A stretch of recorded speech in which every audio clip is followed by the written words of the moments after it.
ஏழைகளாகிய நீங்கள் பாக்கியவான்கள், தேவனுடைய ராஜ்யம் உங்களுக்குரியது. இப்பொழுது பசியாயிருக்க நீங்கள் பாக்கியவான்கள், திருப்தி அடைவீர்கள். இப்பொழுது அழுகிற நீங்கள் பாக்கியவான்களை நீ நகைப்பீர்கள். மனுஷகுமார் நிமித்தமாக ஜனங்கள் உங்களை முதல் வாசகம். இஸ்ரேலின் கடவுளை எலியா வழிபடுகிறார். அரசர்கள் முதல் நூலிலிருந்து வாசகம். அதிகாரம் 17, இறைவசனங்கள் 1 முதல் 6 முடிய.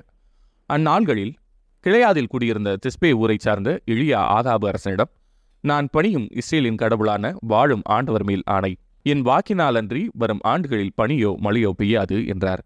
பின்னர் ஆண்டவரின் வாக்கு எலியாவுக்கு வந்தது. இங்கிருந்து ஓடிவிடு, கிழக்கு முகமாக போய் யோர்தானுக்கு அப்பாலுள்ள கிரீத்து ஓடையர்கள் ஒளிந்து கொள். அந்த ஓடையில் தண்ணீர் குடித்துக்கொள். அங்கே உனக்கு உணவளிக்குமாறு காகங்களுக்கு கட்டளையிட்டிருக்கிறேன். அவ்வாறே அவர் போய் ஆண்டவரது வாக்கின்படி செய்தார். அவர் சென்று யோர்தானுக்கு அப்பால் இருந்த கிரீத்து ஓடையர்கள் தங்கியிருந்தார். காகங்கள் காலையிலும் மாலையிலும் அப்பமும் இறைச்சியும் அவருக்கு கொண்டு வந்தன.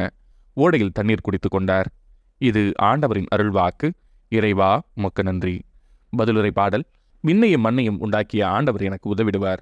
மழைகளை நோக்கி என் கண்களை உயர்த்துகிறேன். எங்கிருந்து எனக்கு உதவி வரும்?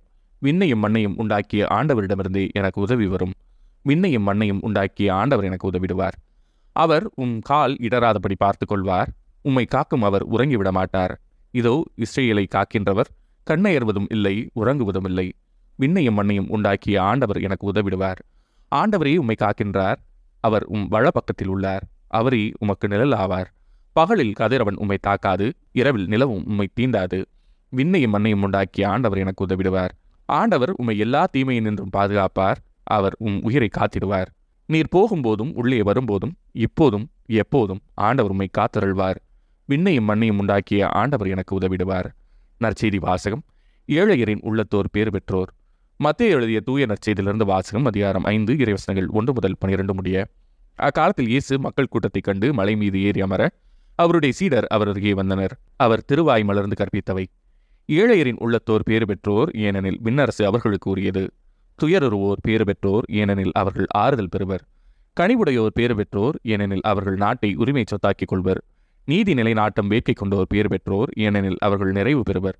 இரக்கமுடையோர் பேறு பெற்றோர், ஏனெனில் அவர்கள் இரக்கம் பெறுவர். தூய்மையான உள்ளத்தோர் பேறு பெற்றோர், ஏனெனில் அவர்கள் கடவுளை காண்பர். அமைதி ஏற்படுத்துவோர் பேறு பெற்றோர், ஏனெனில் அவர்கள் கடவுளின் மக்கள் என அழைக்கப்படுவர்.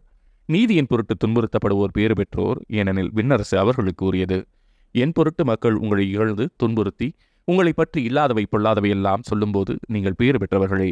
மகிழ்ந்து பேறு வகை கொள்ளுங்கள், ஏனெனில் விண்ணுலகில் உங்களுக்கு கிடைக்கும் கைமாறு மிகுதியாகும். அவ்வாறே உங்களுக்கு முன்னிருந்த இறைவாக்கினர்களையும் அவர்கள் துன்புறுத்தினார்கள். இது ஆண்டவரின் அருள்வாக்கு. கிறிஸ்துவே உமக்கு புகழ்.